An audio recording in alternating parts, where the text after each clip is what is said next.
श्री गणेशाय नमः। आज बुधवार को सुनिए गणेश भगवान की पावन कथाएं। बहुत समय पहले की बात है। एक साहूकार का नया नया विवाह हुआ था। जीवन में नई नई उमंगें थी, उत्साह था और रिश्तों में मिठास भरी थी। कुछ ही समय बाद उसकी पत्नी मायके चले गई। साहूकार का परिवार भी बड़ा नहीं था और ना ही उनके निकट कोई खास उनके रिश्तेदार रहते थे। धीरे धीरे साहूकार को अकेलापन बहुत सताने लगा। वह अपनी नई नवेली पत्नी को बहुत याद करने लगा, रह नहीं पाया और एक दिन वह सीधे अपने ससुराल जा पहुंचा। ससुराल में दामाद का खूब सम्मान और आवभगत की गई। सब उसे देखकर बहुत खुश हो गए। लेकिन अगले ही दिन साहूकार ने कह दिया, विदाई की तैयारी कर दीजिए, अब हमें निकलना है। संयोगवश उस दिन बुधवार का दिन था। सास और ससुर ने दामाद को बड़े प्यार से समझाया, बेटा आज बुधवार है, इस दिन बेटी की विदाई नहीं की जाती। यहाँ तक कि किसी भी शुभ कार्य के लिए यात्रा करना भी आज के दिन उचित नहीं माना जाता। लेकिन साहूकार नहीं माना। उसने साफ कहा, मैं इन बातों को नहीं मानता, बस अपना आशीर्वाद दीजिए, हम निकलते हैं। दामाद की जिद के आगे सास ससुर की भला कहाँ चलने वाली थी। मन ही मन भारी दिल से वे विदाई की तैयारी करने लगे। आखिरकार बेटी की विदाई कर दी गई। अब साहूकार अपनी पत्नी को लेकर यात्रा पर निकल पड़ा। काफी दूर चलने के बाद उसकी पत्नी को बहुत तेज प्यास लगी। साहूकार पानी लेने पास की एक जगह में गया, लेकिन जब वह पानी लेकर लौटा तो जो उसने दृश्य देखा उसे देखकर वह दंग रह गया। उसने पाया कि उसकी ही ठीक समान आकृति वाला एक व्यक्ति गाड़ी में उसकी पत्नी के बिल्कुल पास बैठा हुआ है। उसकी पत्नी भी दोनों एक जैसे व्यक्ति को देखकर घबरा गई कि आखिर उसका असली पति कौन सा है। साहूकार ने तुरंत उस व्यक्ति से पूछा, तुम कौन हो और मेरी पत्नी के पास क्यों बैठे हो? वह व्यक्ति शांत भाव से बोला, भैया मैं इसी नगर का साहूकार हूँ और यह मेरी पत्नी है। तुम ही बताओ तुम कौन हो और मेरी पत्नी पर अपना अधिकार जमा रहे हो? दोनों में बहस शुरू हो गई। बहस बढ़ते बढ़ते विवाद में बदल गई। आवाज सुनकर राज्य के कुछ सिपाही वहां पहुंचे और उन्होंने असली साहूकार को पकड़ लिया। लेकिन सिपाही भी उलझ गए क्योंकि दोनों की शक्ल, चेहरा, हाव भाव, कपड़े सब एक जैसे थे। उनके लिए असली कौन और नकली कौन पहचानना असंभव हो गया। आखिर उन्होंने साहूकार की पत्नी से पूछा, तुम्हारा असली पति इनमें से कौन सा है, तुम बताओ।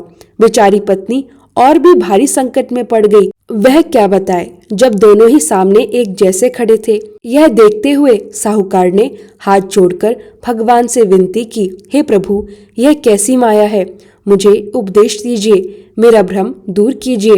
तभी आकाशवाणी हुई, मूर्ख याद कर, कुछ समय पहले तूने अपने सास ससुर की आज्ञा नहीं मानी थी। बुधवार के दिन यात्रा न करने का नियम था, पर तूने उसका भी उल्लंघन किया। तूने बुधवार के दिन अपनी पत्नी की विदाई कराकर बुद्धदेव का अपमान किया है। यह जो तेरे समान रूप में खड़े हैं वे स्वयं बुद्धदेव ही हैं जो तुझे सबक सिखाने आए हैं। यह सुनकर साहूकार कांप उठा। उसने तुरंत भगवान से क्षमा मांगी और वचन दिया, प्रभु अब मैं कभी ऐसा अपराध नहीं करूंगा, बुधवार के नियमों का पालन करूंगा और व्रत भी रखूंगा। तभी भगवान बुद्ध जो उसके समान रूप में खड़े थे वहां से अंतर ध्यान हो गए। अब साहूकार असली रूप में अपनी पत्नी के साथ सुरक्षित घर लौट सका। इस घटना के बाद साहूकार उसकी पत्नी ने नियम पूर्वक बुधवार का व्रत करना शुरू कर दिया। मान्यता है कि जो भी व्यक्ति इस कथा को कहता, सुनता या पढ़ता है उसे बुधवार के दिन यात्रा करने पर भी कोई दोष नहीं लगता।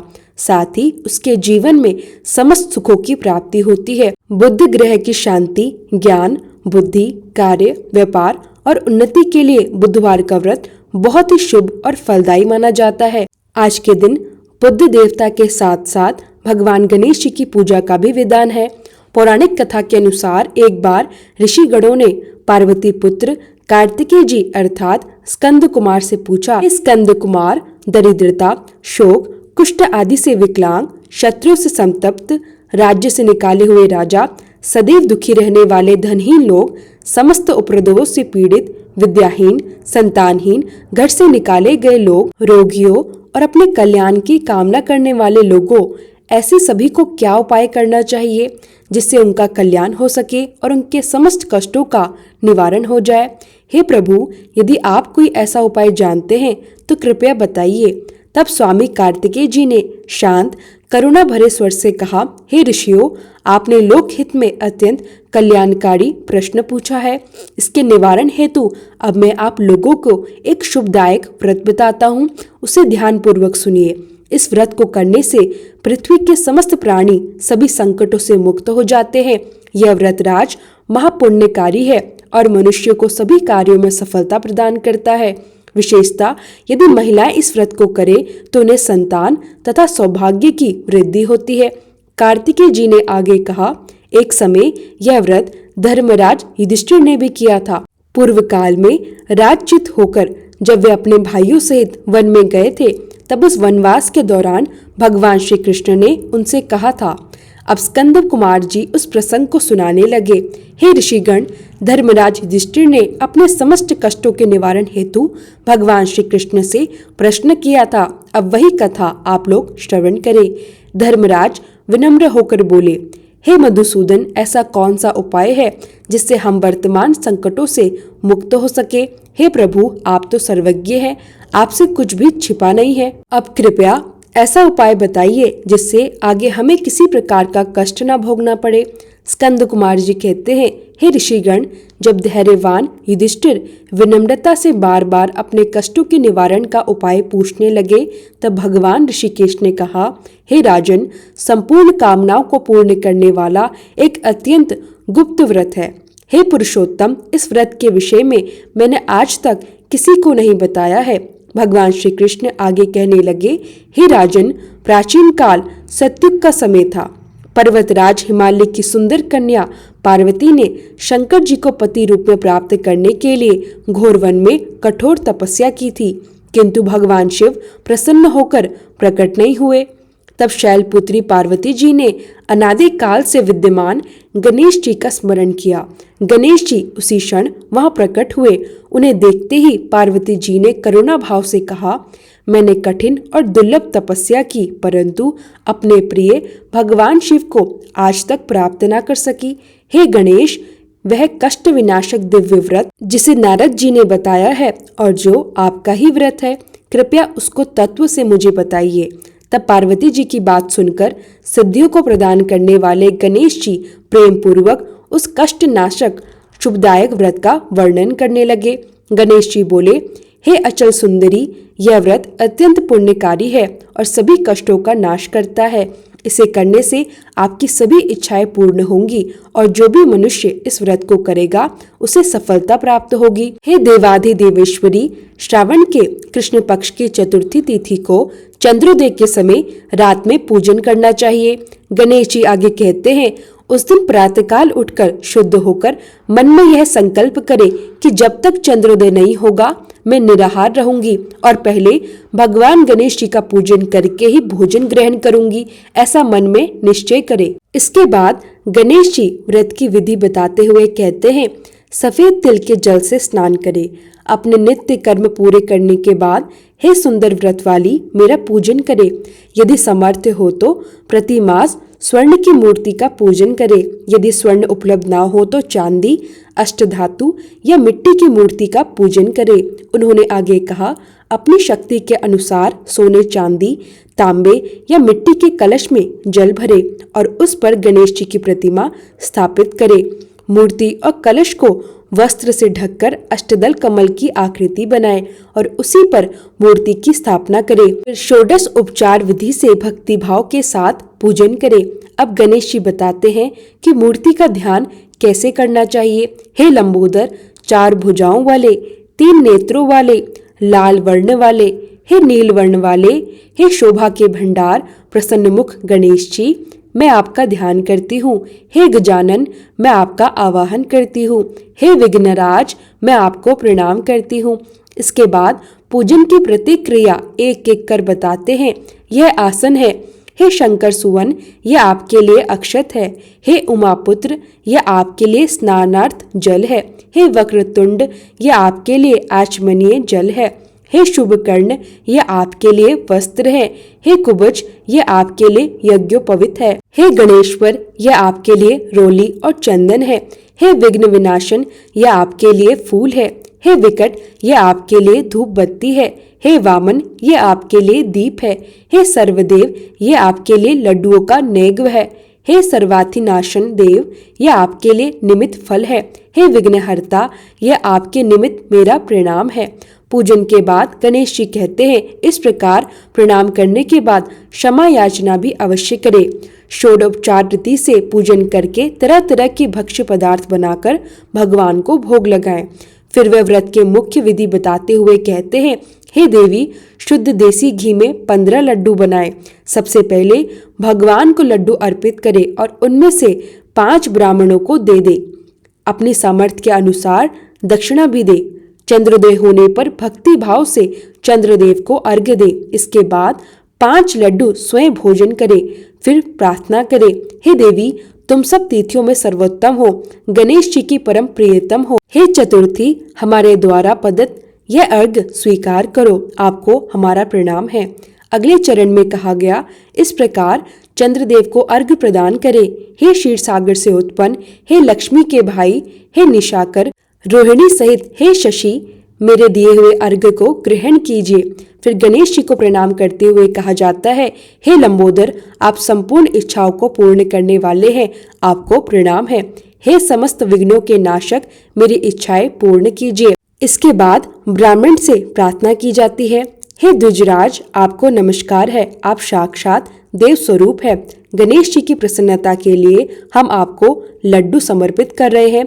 आप हमारे उद्धार के लिए दक्षिणा सहित इन 5 लड्डुओं को स्वीकार करें। हम आपको नमस्कार करते हैं, हम आपको प्रणाम करते हैं। इसके पश्चात ब्राह्मण भोजन कराकर गणेश जी से प्रार्थना करे। यदि इन सब कार्यों को कराने की शक्ति ना हो तो भाई बंधुओं के साथ दही और पूजन में निवेदित पदार्थ का ही भोजन करे। अंत में कहा गया, प्रार्थना करके प्रतिमा का विसर्जन करें और अपने गुरु को अन्न, वस्त्र तथा दक्षिणा सहित मूर्ति दे। इस प्रकार विसर्जित करें। हे देवों में श्रेष्ठ गणेश जी, आप अपने स्थान को प्रस्थान कीजिए और इस व्रत पूजा के फल को हमें प्रदान कीजिए। हे सुमुखी, इस प्रकार जीवन भर गणेश चतुर्थी का व्रत करना चाहिए। यदि जन्म भर ना कर सके तो 21 वर्ष तक करे। यदि यह भी संभव ना हो तो 1 वर्ष तक यानी पूरे 12 महीनों के व्रत करे। और यदि इतना भी ना कर सके तो कम से कम वर्ष के 1 मास का व्रत अवश्य करे और सावन चतुर्थी को यह व्रत का उद्यापन करे। आइए जानते हैं संकट नाशन गणेश चतुर्थी उद्यापन विधि। सबसे पहले सर्वशास्त्र वेता गणपति पूजक आचार्य का आमंत्रण करें। उनकी आज्ञा के अनुसार शास्त्रोक्त रीति से पूजन करें। अपने सामर्थ्य के अनुसार 108, 28 या 8 लड्डू से गणपति का हवन करें। फिर केले के खम्भों और तोरणों से ऊंचा मंडप बनाएं। नृत्य, गीत, वाग आदि से उत्सव कराएं। पूरी भक्ति और आनंद के साथ गुरु की पूजा करें। अपनी शक्ति के अनुसार पत्नी सहित आचार्य को स्वर्ण, गौ, वस्त्र, आभूषण, छत्र, जूता, कमंडल, भूमि आदि प्रदान करें। हे देवी, गणेश जी की प्रसन्नता के लिए आचार्य का पूजन करके उन्हें संतुष्ट करें। भगवान स्वयं कहते हैं, व्रत करने से मैं प्रसन्न होता हूँ, इसमें तनिक भी संदेह नहीं है। जो लोग मेरी भक्ति से पूजा करते हैं उनकी अभिलाषाएं मैं अवश्य पूर्ण करता हूँ। भगवान श्री कृष्ण युधिष्ठिर से कहते हैं, हे युधिष्ठिर, प्राचीन काल में स्वयं गणेश जी ने यह व्रत देवी पार्वती को बताया था और देवी पार्वती ने भी ठीक उसी प्रकार यह आराधना की थी जिससे उन्हें सफलता मिली। इसी व्रत के प्रभाव से शिव पत्नी और जगत जननी पार्वती जी का विवाह भगवान शिव से हुआ और आज भी देवी पार्वती गणेश जी की कृपा से शिव जी के साथ आनंद विहार करती रहती है।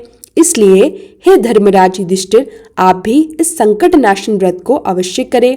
यह संकट नाम की चतुर्थी बड़ी ही शुभकारी है। स्कंद कुमार जी आगे बताते हैं, हे ऋषिगणों, जब भगवान श्री कृष्ण के मुख से युधिष्ठिर ने यह संकट नाशन चतुर्थी की कथा सुनी तो पूर्व काल में राज्य प्राप्ति की कामना से युधिष्ठिर महाराज ने इस व्रत को किया था। इस व्रत के प्रभाव से उन्होंने संपूर्ण शत्रुओं का विनाश किया और अपना खोया हुआ राज्य पुनः प्राप्त किया। इस व्रत को करने से धर्म, अर्थ, काम और मोक्ष ये चारों पुरुषार्थ सहज ही प्राप्त हो जाते हैं। मनुष्य की सभी इच्छाएं पूर्ण हो जाती हैं। यह व्रत इतना प्रभावी है कि मनुष्य बड़े बड़े शासकों और पद अधिकारियों को भी अपने वश में कर लेता है। जब भी किसी पर कोई बड़ा संकट आता है तो इस व्रत को करने से संकट तुरंत दूर हो जाता है। देवी सीता के संरक्षण में पवनसुत हनुमान जी ने भी यह व्रत किया था। प्राचीन समय में राजा बलि से संकटग्रस्त होने पर रावण ने भी यह व्रत किया था। गौतम ऋषि की पत्नी अहिल्या जो पति द्वारा शापग्रस्त होकर पति वियोग में थी, उन्होंने भी यह व्रत किया था और व्रत के प्रभाव से उन्हें मुक्ति भी मिली। इस व्रत को करने से विद्यार्थी को विद्या मिलती है, धन चाहने वाले को धन मिलता है, संतान चाहने वाले को संतान मिलती है, रोगी को रोगों से मुक्ति मिलती है और गणेश जी की कृपा से मनुष्य के सभी पाप ताप नष्ट हो जाते हैं। ऋषिगणों की बात सुनकर कार्तिकेय जी मुस्कुराए और बोले, हे ऋषिगण, मनुष्य के जीवन में कई तरह की परेशानियां आती है। दरिद्रता, दुख, रोग, शत्रु का भय, ये सभी उसके कर्मों और सोच से उत्पन्न होते हैं। मगर भगवान बुद्धदेव और गणेश जी की कृपा से सबसे कठिन समय भी सरल हो जाता है। इसके बाद स्कंद कुमार ने उन्हें दिव्य ज्ञान देते हुए कहा, जो मनुष्य बुद्ध देवता और गणेश जी की सच्चे मन से पूजा करता है वह कभी अकेला नहीं रहता, उसका मन शांत रहता है, बुद्धि तेज होती है और जीवन में बाधाएं स्वतः दूर होने लगती है। उन्होंने आगे कहा, जो भी व्यक्ति बुधवार के दिन दोनों देवताओं की पूजा करता है, बुद्ध देवता उसे शांति और करुणा देते हैं और गणेश जी उसे सद्बुद्धि और विघ्नों से मुक्ति प्रदान करते हैं। ऋषिगण अत्यंत प्रसन्न होकर बोले, हे कुमार, आपने हमारे सभी प्रश्नों का समाधान कर दिया। स्कंद कुमार की बात सुनकर सभी ऋषियों का मन प्रसन्न हो गया। उन्होंने विनम्र होकर कहा, हे देव कुमार, कृपया करके यह भी बताइए कि मनुष्य कौन सा उपाय करे जिससे उसके जीवन से दरिद्रता, शोक, रोग, शत्रु का भय सदा दूर हो जाए। तब स्कंद कुमार ने अत्यंत शांत स्वर में उत्तर दिया, जो मनुष्य बुधवार के दिन बुद्ध देवता और गणेश जी का पूजन करता है वह इन सभी कष्टों से मुक्त हो सकता है। लेकिन पूजन केवल रीति से नहीं, सच्चे मन से भी होना चाहिए। पूजन के समय मन में सफाई, सत्य और सरलता, इन तीनों गुणों का होना आवश्यक है। उन्होंने आगे कहा, प्रातः स्नान करके हरे वस्त्र धारण करे, बुद्ध देवता को हरी धूप और गणेश जी को हरे मोदक अथवा सिंदूर अर्पित करे। जो इन दोनों देवताओं को एक साथ सुमिरन करता है उसके जीवन में शांति, समृद्धि और सौभाग्य का तेज बढ़ता है। ऋषिगण हाथ जोड़कर बोले, निश्चित ही हम इस व्रत और पूजन को अपनाएंगे ताकि हमारे जीवन में भी शुभता आए। ऋषिगणों ने स्कंद कुमार की वाणी को ध्यानपूर्वक सुना। फिर उन्होंने विनम्र स्वर में पूछा, हे महाबली कुमार, यदि कोई मनुष्य त्रुटि कर दे, भूल जाए या अज्ञानवश गलतियां कर बैठे तो क्या बुद्ध देवता और गणेश जी उसकी सहायता करेंगे? स्कंद कुमार मधुर मुस्कान के साथ बोले, हे ऋषिगण, बुद्ध देवता करुणा और शांति के देव हैं और गणेश जी क्षमा और सद्बुद्धि के दाता हैं। यदि कोई मनुष्य सच्चे मन से पश्चाताप करता है, अपनी गलतियों को स्वीकार करता है और सुधारने का प्रयास भी करता है तो दोनों देवता अवश्य प्रसन्न होते हैं। उन्होंने आगे कहा, हर बुधवार मनुष्य को यह संकल्प लेना चाहिए, वह किसी का दिल नहीं दुखाएगा, मिथ्या नहीं बोलेगा, लालच, अभिमान और क्रोध से दूर रहेगा और जरूरतमंदों की सहायता करेगा। जो ऐसा करता है उस पर बुद्ध देवता और गणेश जी की कृपा सदा बनी रहती है। ऋषिगण भाव विभोर होकर बोले, हे कुमार, आपने हमें जीवन का सच्चा मार्ग दिखाया, आपके वचनों का हम पालन करेंगे। इसके बाद सभी ऋषिगणों ने बुद्ध देवता और गणेश जी की आराधना की और उनके जीवन से दुख, दरिद्रता दूर होकर शांति, समृद्धि और सौभाग्य का आगमन हुआ। सुनिए गणेश चालीसा। जय गणपति सद्गुण सदन कविवर बदन कृपाल, विघ्न हरण मंगल करण, जय जय गिरिजा लाल। जय जय जय गणपति राजू, मंगल भरण करण शुभ काजू। जय गजबंदन सदन सुखदाता, विश्व विनायक बुद्धि विधाता। वक्रतुंड सुचिशुंड सुहावन, तिलक त्रिपुंड भाल मन भावन। राजित मणि मुक्तन उर्माला, स्वर्ण मुकुट शिर नयन विशाला। पुस्तक पाणी कुठार त्रिशूलम, मोदक भोग सुगंधित फूलम। सुंदर पीतांबर तन साजित, चरण पादुका मुन मन राजित। धनी शिव सुवन षडानन भ्राता, गौरी ललन विश्व विधाता। रिद्धि सिद्धि तव चवर डुलावे, मूषक वाहन सोहत द्वारे। कहो जन्म शुभ कथा तुम्हारी, अति सुचि पावन मंगलकारी। एक समय गिरिराज कुमारी, पुत्र हेतु तप कीन्हा भारी। भयो यज्ञ जब पूर्ण अनुपा, तब पहुँचयो तुम धरी द्विज रूपा। अतिथि जानी के गौरी सुखारी, बहुविधि सेवा करी तुम्हारी। अति प्रसन्न है तुम वर दीना, मातु पुत्र हित जो तप कीन्हा। मिलहि पुत्र तू ही बुद्धि विशाला, बिना गर्भ धारण यही काला। गणनायक गुण ज्ञान निधाना, पूजित प्रथम रूप भगवाना। अस कही अंतर ध्यान रूप है, पलना पर बालक स्वरूप है। बने शिशु रुदन जब ही तुम ठाना, लखे मुख सुख नहीं गौरी समाना। सकल मगन सुख मंगल गाविहि, नबते सुरन सुमन वर्षाविहि। शंभु उमा बहुदान लुटाविहि, सुर मुनि जन सुत देखन आविहि। लखी अति आनंद मंगल साजा, देखन भी आए शनि राजा। निज अवगुण गुणी शनि मन माही, बालक देखन चाहत नाही। गिरजा कछु मन भेद बढ़ायो, उत्सव मोर न शनि तू ही भायो। कहने लगे शनि मन सकुचाई, का करियो शिशु मोहि दिखाई। नहीं विश्वास उमा कर भयो, शनि सो बालक देखन कहावू। पड़ते ही शनि दृग कोर प्रकाशा, बालक शिर उड़ी गयो आकाशा। गिरजा करी विकल है धरणी, सो दुख दशा गयो नहीं वर्णी। हाहाकार मचियो कैलाशा, शनि केनो लखी सुत को नाशा। तुरत गरुड़ चढ़ी विष्णु सिधाए, काटी चक्र सो गज सिर लाए। बालक के धड़ ऊपर धारियो, प्राण मंत्र पढ़ शंकर डारियो। नाम गणेश शंभु तब कीन्हे, प्रथम पूज्य बुद्धि निधि वर दीने। बुद्धि परीक्षा जब शिव कीन्हा, पृथ्वी की प्रदीक्षण लेन्हा। चले षडानन भरमी भुलाई, रची बैठ तुम बुद्धि उपाई। चरण मातु पिते के धर लीन्हे, तिनके साथ प्रदीक्षण कीन्हे।